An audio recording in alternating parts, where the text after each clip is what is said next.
Hello students. आज हम बात करने वाले हैं अकाउंटिंग ट्रीटमेंट के बारे में। लास्ट क्लास में बात करी थी कॉस्ट ऑफ एसेट कैसे निकालते हैं। अब हम अकाउंटिंग ट्रीटमेंट जो है वो अच्छे से सीख सकते हैं। यहाँ पे अकाउंटिंग ट्रीटमेंट जो आपके केसेस बनते हैं वो आपके दो cases, case number 1 and that is case number 2। Case number 1 जो है वो सीधे कहता है हमसे, केस नंबर 1 कहता है कि हम डेप्रिसिएशन की जो अकाउंटिंग कर सकते हैं वो एक तो कर सकते हैं when provision for depreciation account is not maintained। दूसरा केस है हमारा when provision for depreciation account is maintained।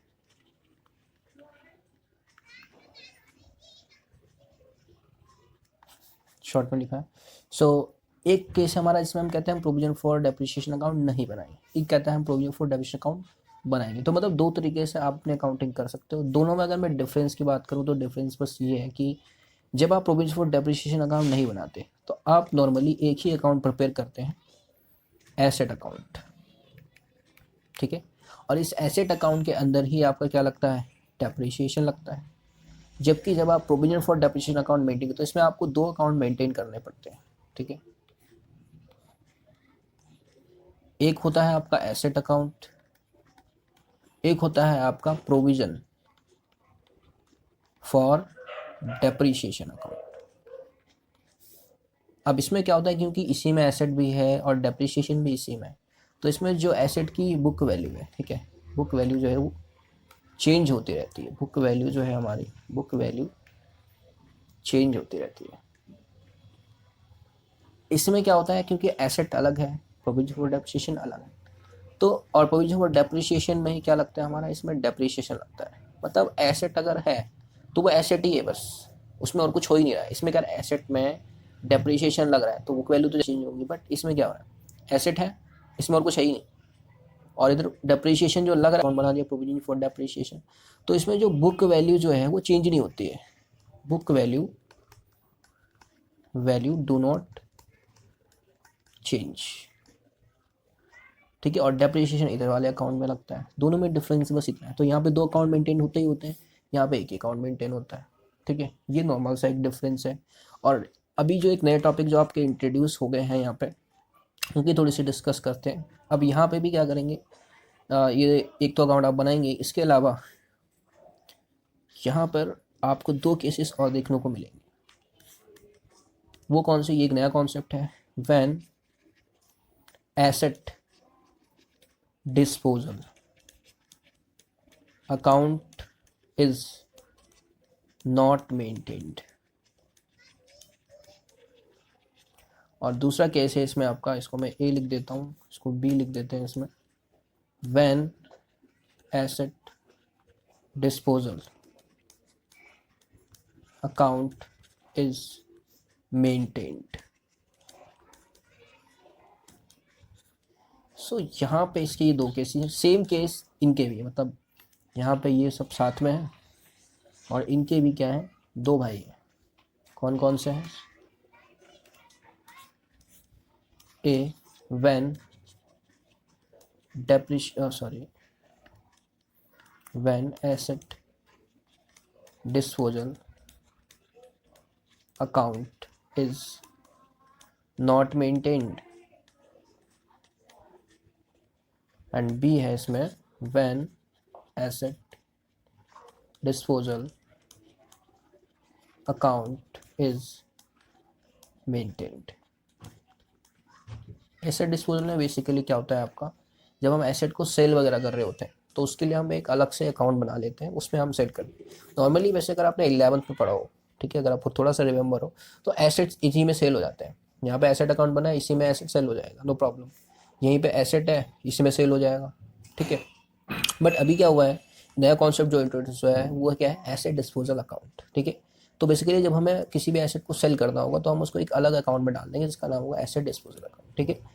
अब अगर हम उसके बगैर कर रहे हैं, यानी कि अगर हम सिर्फ 11th वाले कॉन्सेप्ट से कर रहे हैं, सो वहाँ पे नॉर्मल जो चल रहा था ये वो केस हो गया ये वाला, बट अगर जैसे हम स्पेशल में जाएंगे एसिड डिस्पोजल बनाना चाह रहे हैं तो हमारा बी वाला हो गया। ठीक है, मतलब आपसे अगर मैं बात करूँ तो 11th क्लास में आप ये तो पढ़ते ही थे नॉर्मली, ये वाला पार्ट जो है आप ऑलरेडी 11th में पढ़ के आए हैं। ठीक है, कि एसिड सेल कैसे होता था वहाँ भी तो आप सेल करते थे, और यहाँ पे बात करें तो इसके साथ ये भी आप पढ़ के आए हैं नॉट वाला, क्योंकि पहले आपने कभी डिस्पोजल किया ही नहीं, तो ये वाला तो आप पढ़ के आए हैं। तो एक एक्सटेंडेड ये पार्ट है जो हम पढ़ाएंगे आपको। ठीक है, इसको पढ़ेंगे आप, देन उसके बाद आपके अकाउंट्स उसमें भी क्लियर हो जाएगी। ठीक है, सो इनकी हम एक एक करके बात करते हैं। अब केस नंबर 1 की हम जर्नल एंट्री की बात करते हैं। केस नंबर 1 जर्नल एंट्री, जिसका क्या है हमारा topic, when provision for depreciation account is not maintained. हम प्रोविजन फॉर डेप्रिसिएशन अकाउंट नहीं मेंटेन करते। ठीक है, तो नॉर्मली क्या होगा, आप कैसे करेंगे इसकी ट्रीटमेंट, जर्नल एंट्री की बात करते हैं। तो सबसे पहले आप बिजनेस में करते हैं एसेट परचेज करते हैं, तो परचेज ऑफ एसेट कैसे करेंगे, परचेज कैसे करेंगे, तो परचेज की एंट्री कर सकते हैं हम। परचेज की एंट्री कैसे करेंगे sir, very simple, asset account debit हो जाएगा टू बैंक या फिर कैश अकाउंट। फिर इसके अलावा फिर परचेज करने के बाद हम इस पर क्या लगाना चाहेंगे, हम चाहेंगे कि इस पर डेप्रिसिएशन लगे। तो अगर आप इस पर डेप्रिसिएशन लगाना चाहते हैं तो वेरी सिंपल, डेप्रिसिएशन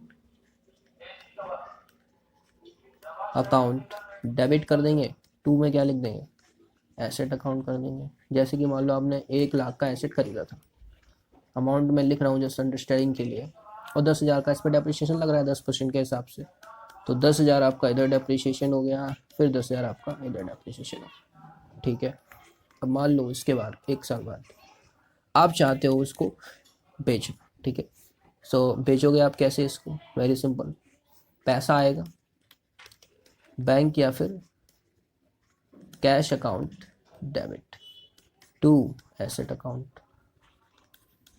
ये किस लिए, सेल।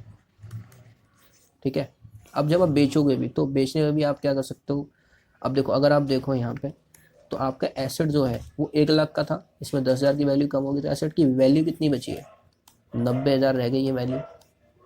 अब जब आप इसने बेचने में जा रहे हो, ठीक है, बेचने में आप ये महंगी भी बिक सकती है और सस्ती भी बिक सकती है। तो सोल्ड के जो आपके केसेस हैं यहाँ पे वो 2 तरीके के केसेस बन सकते हैं। ठीक है, या तो आपको क्या होगा, गेन होगा, या फिर क्या होगा, लॉस ऑन सेल होगा, या फिर क्या होगा, गेन ऑन सेल। ठीक, अगर गेन ऑन सेल होगा तो एंट्री क्या करोगे आप, अब देखो 90,000 का एसेट है, तो इसका मतलब अगर गेन हो रहा है सेल पे ज़्यादा में बिक रही है, तो मान लो ये 95 में बिक गई, तो पैसा आएगा बैंक डेबिट 95,000 रुपीज़ आपको मिल गए टू एसेट अकाउंट। और एसेट आपका कितने का था, 90,000 का, तो वही कम कर सकते हो आप, क्योंकि 10,000 का वैल्यू कम हो गया, तो एक्स्ट्रा 5,000 आपके कहाँ चले गए, ये चले गए आपके gain on sale of asset account. कितने चले जाएंगे इसमें, 5,000। इस तरीके से आपकी हो जाएगी, ये थोड़ा सा हाईलाइट कर रहा हूँ मैं इसको, ये यहाँ पे थोड़ा सा इम्पोर्टेंट रहेगा। ठीक है, उसके अलावा लॉस ऑन सेल की बात कर लेते हैं। लॉस ऑन सेल केस जब आपको पैसे कम मिल रहे हो, यानी कि 90,000 का एसेट था और बिक कम मिल रहा है, तो पैसा आएगा बैंक अकाउंट डेबिट, पैसे आ रहे हैं सिर्फ 80,000 टू एसेट कितने वाला जा रहा है, एसेट तुम्हारा 90,000 वाला जा रहा है, तो इसका मतलब हमें 10,000 का क्या हो गया, लॉस हो गया। सो यहाँ पे हम क्या लिख देंगे, loss on sale of asset account, कितने का, 10,000 रुपये का। ठीक है, इसको थोड़ा हाईलाइट करते हैं, ये हमारा हाईलाइट हो गया। तो आप देखोगे इस तरीके से हमारी जर्नल एंट्री क्या हो जाएगी, पूरी हो जाएगी। ठीक है, सो ये अभी आपने देखा होगा मैंने इसको जब सेल करा है, ठीक है, तो सेल करते वक्त मैंने डायरेक्ट जर्नल एंट्री करी है, और सेल करते वक्त मैंने किसी प्रकार के सेल डिस्पोजल अकाउंट का ओपन नहीं किया। ठीक है, सो अभी हम उसको नहीं पढ़ रहे हैं, अभी जस्ट हमने एक डायरेक्ट एंट्री करी है। ठीक है, तो इससे रिलेटेड अभी हम क्वेश्चन करेंगे, एंड देन उसके बाद जो उसका दूसरा भाई है जिसको हमने क्या सीखा है, एसेट डिस्पोजल अकाउंट, उसको भी हम सीखेंगे। ठीक है, सो अभी के लिए हम इतना ही रखते हैं, मिलते हैं अब नेक्स्ट वीडियो में, तब तक के लिए बाय।